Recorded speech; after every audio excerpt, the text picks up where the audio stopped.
नमस्कार, आप देख रहे हैं बाबा राष्ट्रीय न्यूज समय के साथ। हजारीबाग की सुरंगों से तेज होगा कोयला परिवहन। धनबाद से बाढ़ एनटीपीसी तक 250 किलोमीटर दूरी और 5 घंटे की बचत। हजारीबाग पूर्व मध्य रेल के गुरपा गाजंडी घाट रेलखंड पर वर्षों से बनी ऊंचाई की बाधा अब दूर हो गई है। इस सेक्शन की 3 सुरंगों में जरूरी तकनीकी बदलाव और ऊंचाई बढ़ाने का काम पूरा होने के बाद आधुनिक बीओबीआर वैगनों से कोयले की धुलाई शुरू कर दी गई है। इससे हजारीबाग स्थित एनटीपीसी की बड़कागांव और केरेडारी स्थित कोयला खदानों और धनबाद रेल मंडल से एनटीपीसी के बिजली संयंत्रों तक कोयला पहुंचाने की प्रक्रिया पहले की तुलना में अधिक तेज हो सकेगी। 3 सुरंगों में किया गया तकनीकी बदलाव।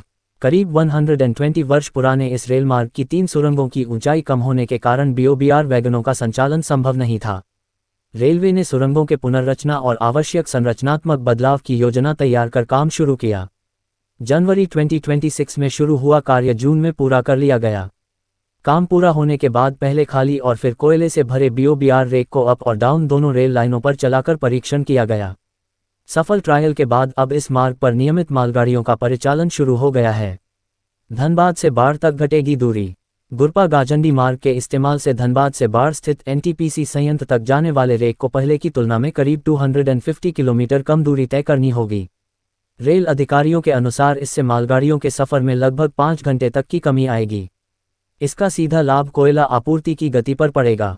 इस नए परिचालन मार्ग से बाढ़, बरौनी और सलाकाटी स्थित एनटीपीसी बिजली संयंत्रों तक कोयला भेजना अधिक सुगम होगा। अब तक धनबाद मंडल से बीओबीआर रेक प्रधानखांटा आसनसोल झाझा रेलमार्ग से भेजे जाते थे। नए रास्ते से दूरी कम होने के साथ माल ढलाई की क्षमता में भी सुधार की उम्मीद है। खाली रेक भी इसी मार्ग से लौटेंगे। इस व्यवस्था का फायदा केवल लोडेड रेक को नहीं मिलेगा।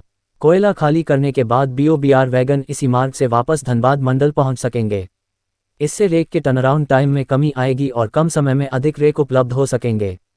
परिणामस्वरूप धनबाद क्षेत्र में कोयला लोडिंग की क्षमता बढ़ने की संभावना है। रेलवे के अनुसार परियोजना को प्राथमिकता के आधार पर पूरा कराया गया। महाप्रबंधक छत्रसाल सिंह की पहल पर पूर्व मध्य रेल ने IIT-ISM धनबाद के तकनीकी सहयोग से सुरंगों की संरचना में जरूरी बदलाव कराया। आधुनिक मालवाहक वैगनों का इस ऐतिहासिक रेलखंड पर संचालन शुरू होना रेलवे के लिए महत्वपूर्ण उपलब्धि माना जा रहा है।